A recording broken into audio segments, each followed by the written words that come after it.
निम्न में से क्या गणित शिक्षण में एक प्रमुख समस्या है? ऑप्शन देख सकते हैं। प्राथमिक स्तर पर बच्चों के ज्ञान की नींव का कमजोर होना, अध्यापक का विषय के प्रति पर्याप्त ज्ञान न होना, बच्चों का शारीरिक एवं मानसिक स्वास्थ्य, या उपरोक्त सभी। तो देखिए इसका राइट आंसर होगा उपरोक्त सभी। ठीक है, याद रखिएगा। चलिए अगला, गणित शिक्षण में गणित शिक्षक की मुख्य भूमिका क्या होती है? निर्देशक की, दार्शनिक की, मित्र की, या ये सभी? तो इसका राइट आंसर होगा ये सभी, दार्शनिक की भी, निर्देशक का भी और मित्र का भी। आगे है, गणित शिक्षण में बच्चों की रुचि का विषय के प्रति अभाव एक प्रमुख समस्या है। ध्यान से देखिए सवाल को कि गणित शिक्षण में बच्चों की रुचि का विषय के प्रति अभाव एक प्रमुख समस्या है, तो विषय में छात्रों की रुचि पैदा करने के लिए आप निम्न में से क्या एक प्रभावी तरीका अपनाएंगे? तो देखिए इसका जो राइट आंसर होगा वो होगा आपका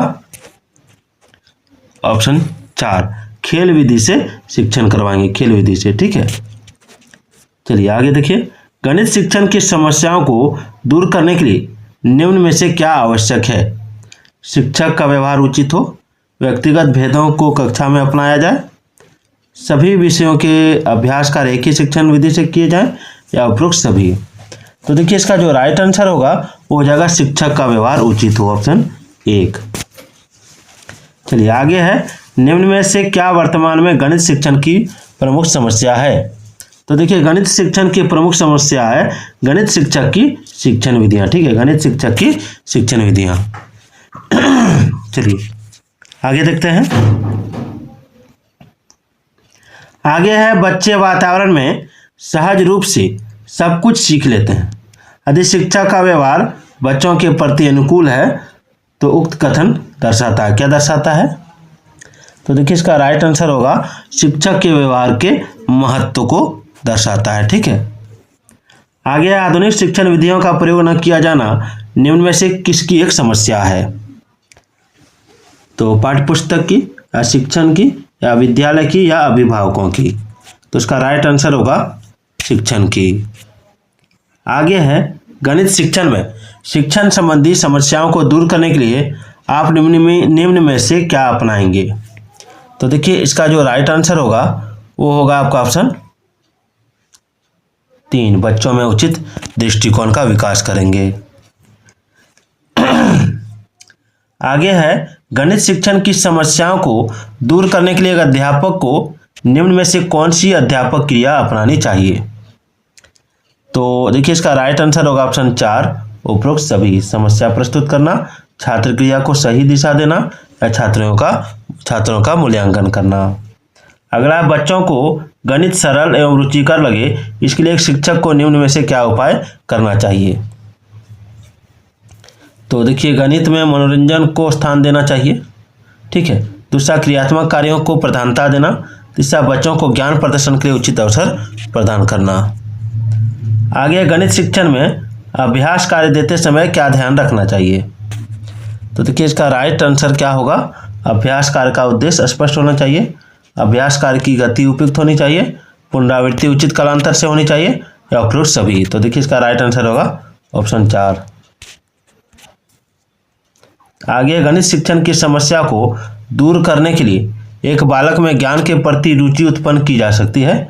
तो शिक्षण विधि द्वारा, प्रेरणा द्वारा, अभिरुचि द्वारा, या उपरोक्त में से कोई नहीं। तो देखिए इसका राइट आंसर होगा प्रेरणा द्वारा। ठीक है, गणित शिक्षण की समस्या को दूर करने के लिए बालक में ज्ञान के प्रति जो रुचि उत्पन्न की जा सकती है वो प्रेरणा के द्वारा की जा सकती है। आगे, शिक्षण कार्यों को सुगम बनाने के लिए निम्न में से कौन सा गुण एक शिक्षक में नहीं होना चाहिए? तो शिक्षक में जो गुण होना चाहिए वो होना चाहिए आपका गणित की विषय वस्तु का उपयुक्त ज्ञान, अभ्यास कार्य को अधिक महत्व देना, पक्षपात रहित व्यवहार। ठीक है, ये तीनों गुण होना चाहिए, लेकिन वार्षिक योजना तैयार ना करना ये गुण नहीं होना चाहिए, उन्हें वार्षिक योजना तैयार करनी चाहिए। आगे, आपकी कक्षा के कुछ बच्चे गणित में बहुत कमजोर हैं, तो इस समस्या का प्रमुख कारण क्या हो सकता है?